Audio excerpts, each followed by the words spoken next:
Salut, c'est Trado, je suis content de vous retrouver pour la mise à jour de l'indice parisien. Alors enfin un camp a pris le dessus sur l'autre et ce camp c'est celui des haussiers. Après 9 séances de clôture à l'intérieur de la zone de résistance 4732-4814 qui tenait parfaitement son rôle et son nom à l'aide d'un news flow très favorable, notamment en provenance des États-Unis.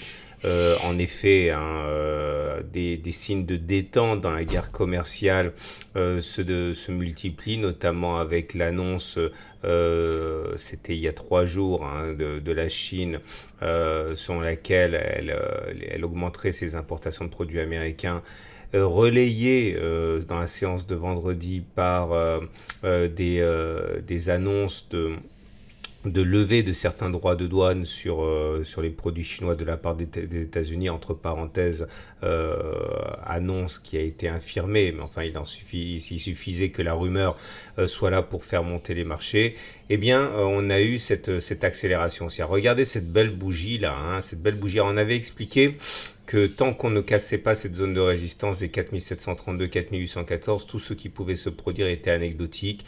Là, vous voyez, c'est ce que j'expliquais régulièrement dans mes vidéos. Vous voyez, on a une zone de consolidation et généralement, lorsque l'on construit une zone de consolidation, on sort dans le même sens, hein, que celui par lequel on est entré. Clairement, on est monté, on a consolidé, donc on est sorti par le haut, ce qui est assez logique. Et ce qui est également totalement congruent avec la vague de Wolf 1, 2, 3, 4, 5, 6 qu'on a mentionné également, avec pour ligne de mire d'aller chercher le point 4 ici, hein, dans un premier temps, et le point 6 par la suite.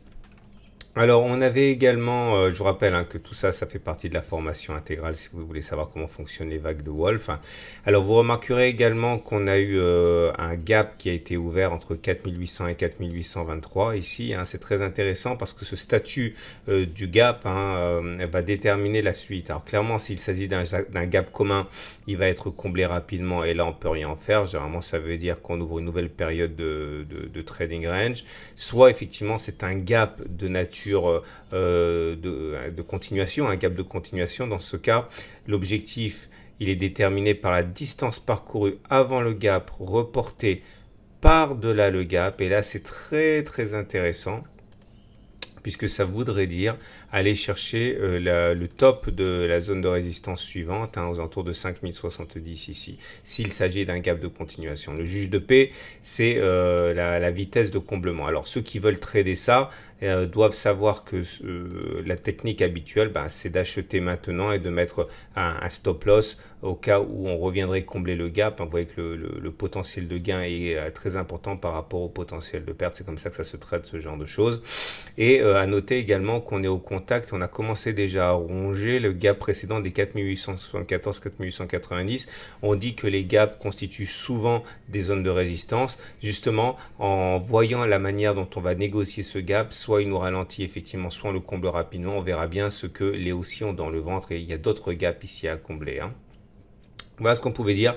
Évidemment, c'est très encourageant pour la suite. Regardez la forme du chandelier du jour. J'avais expliqué que les chandeliers qui se produisaient dans la zone de résistance ici étaient peu significatifs, hein, puisque ils étaient dans une zone de congestion, hein, mais qu'on allait juger de la force du mouvement en cours, hein, de sortie par le chandelier japonais. Là, vous voyez, on termine dans le tiers haussier sur cette belle bougie significative, donc c'est assez encourageant, hein, pour la suite.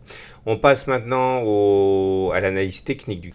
Alors, cette analyse technique nous indique énormément de choses, hein, et c'est là que c'est important de faire de l'analyse technique. Tout d'abord, on est au-dessus d'une M20 qui monte, ça veut dire qu'on est en tendance haussière.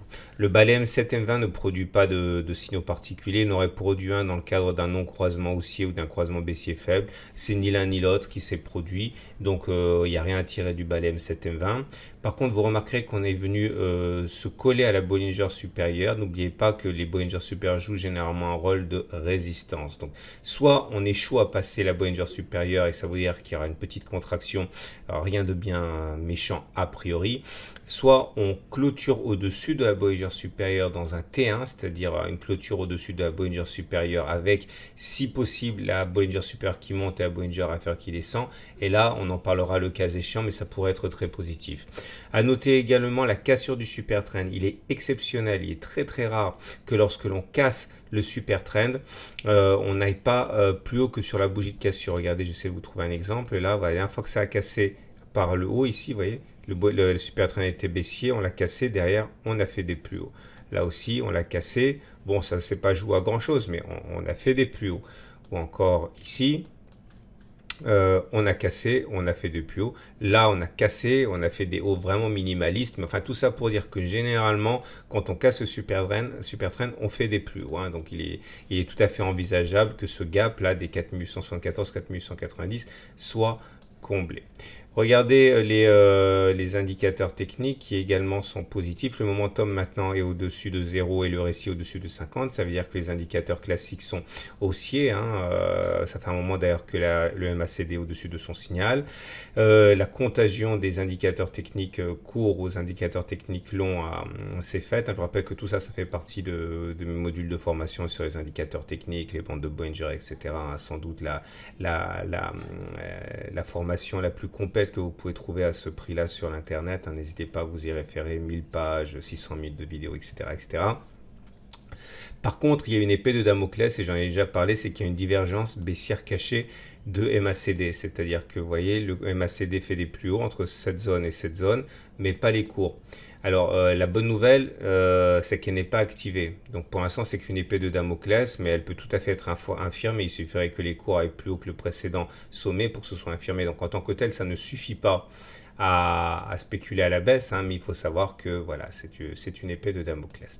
Tout ça, c'est très bien. L'Ishimoku, pour terminer, qui lui aussi, hein, mais ça c'est pas nouveau, on l'a dit depuis un moment, s'améliore, en ce sens que, eh bien, regardez, là, on est passé au-dessus de la Tenkan, on est passé au-dessus de la Kijun. La Tenkan et la Kijun s'étaient croisées, je vous avais expliqué que ça c'était annonciateur sans doute d'une neutralisation de la tendance baissière, qu'il devait être absolument confirmé par un twist du nuage. Si le nuage twist, la tendance deviendra neutre, ce qui est une très bonne chose. Pour l'instant, ce n'est pas encore le cas, donc à n'importe quel moment encore ici, on peut rebasculer en activation de la tendance baissière, qui est toujours pour l'instant baissière, hein. C'est en dessous d'un nuage qui descend, mais vous voyez, la SSB est plate, la SSA remonte.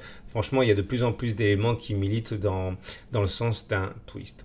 Voilà ce qu'on pouvait dire. Je suis content de vous proposer maintenant un nouveau service gratuit, naturellement, que vous trouverez sur le site. C'est les matrices de trading pour les scalpers et les day traders. Pour les grands indices, je vous invite à regarder. Si je vois que les vidéos sont vues beaucoup, eh bien je conserverai ce format.